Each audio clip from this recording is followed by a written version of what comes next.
Every year, roughly 33,000 people die from guns. Over 100,000 more are shot.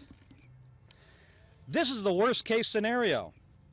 It's haunted our dreams, that we would wake up to the news of a massacre like this. Weapons of war in the hands of a determined killer with a tactical advantage. This was an ambush if there ever was one. This was domestic terrorism. Gabby and I are heartbroken. Days like today remind us and many others how quickly things can change. We are angry, but we also have a choice. We can offer thoughts and prayers and move on through life numb to these losses. We can accept this galling reality. We can accept the wounds. We can accept that folks like Gabby will just have to pay the price for the status quo. We can accept the enormous social, moral, and economic cost imposed on this country by accepting gun violence as simply the cost of living in America. Or we can choose courage. We can decide that this problem is worthy of our greatest efforts. We can reject the idea that this is inevitable. We can distance ourselves from dogma and political point scoring. We can also reject special interests. We can demand that the leaders we elect go to work in the building behind me and the one right down the street don't have the option to say that this is just too hard. What we're hearing today at the Capitol and the White House are thoughts and prayers. Thoughts and prayers are important. We send our thoughts and prayers too, but they are not enough. Your thoughts and prayers aren't going to stop the next shooting. Only action and leadership will do that. For years, Gabby and I have been working to get the people in this building to summon the courage to take meaningful action that make our communities safer places to live. But despite the tragedies in places like Aurora, Newtown, and Orlando, despite daily shootings in communities across America, despite senseless, deadly gun-related domestic violence, despite an epidemic of preventable suicides, despite the problem of toddlers shooting toddlers and their parents, the response from Congress has been to do nothing. Absolutely nothing. Incredibly, Congress is currently working on legislation that would weaken our gun laws. Imagine how much worse last night's shooting could have been if the gunman had a silencer.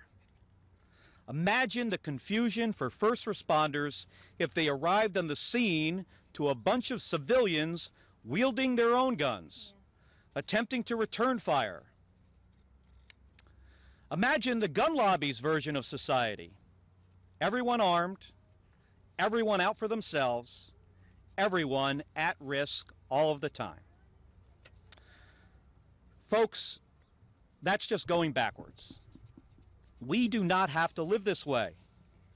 Here in America, we are 25 times more likely to die from gun violence compared to people in other industrialized countries. In fact, no other country like ours comes close. This must stop. My fellow Americans, we don't have to accept this as normal. It's not normal. It's not inevitable. It's an epidemic that needs to be cured.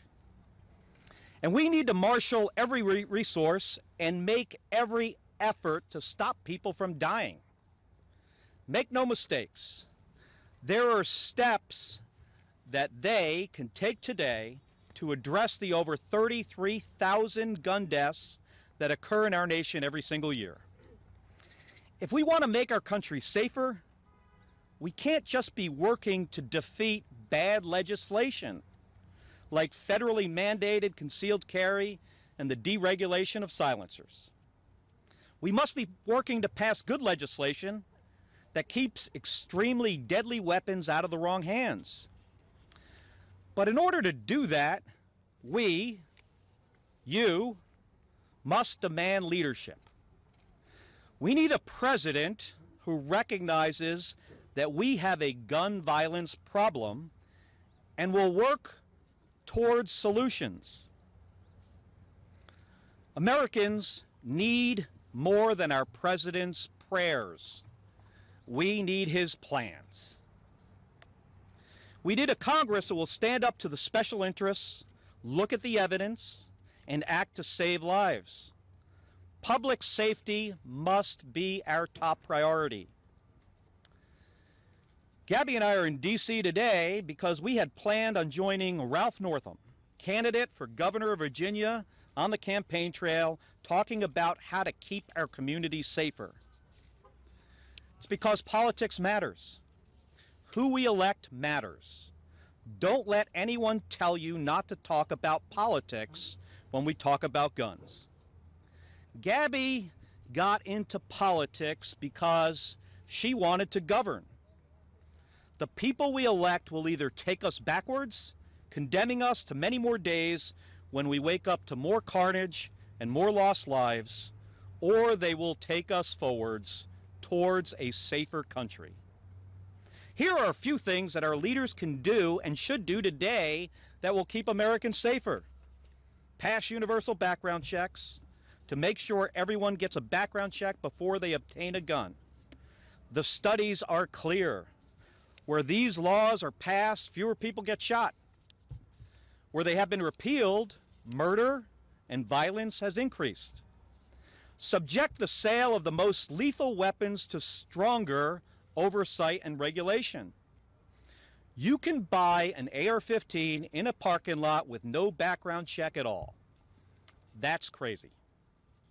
Require guns to be safely secured in the homes of gun owners so kids can't get their hands on them, so unstable relatives do not have access to them. Stop domestic abusers from getting guns. Women are too often killed by abusers with firearms, and most mass shootings start as domestic violence incidents. Allow restraining orders, just like we do with a domestic abuser, to stop folks in crisis from accessing guns. Stop the trafficking of firearms from states with weaker laws to states with stronger laws. And require the CDC and our other public health agencies to invest the resources to prevent gun deaths and injuries like we do for every other similar cause of death or injury.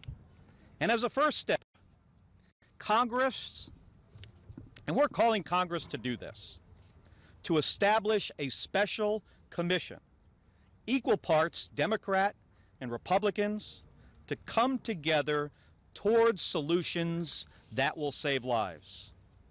And finally, don't let anybody tell you that we need more giveaways to the NRA, more profits for the gun industry. Does anybody actually believe that our gun laws are too strong? Give me a break.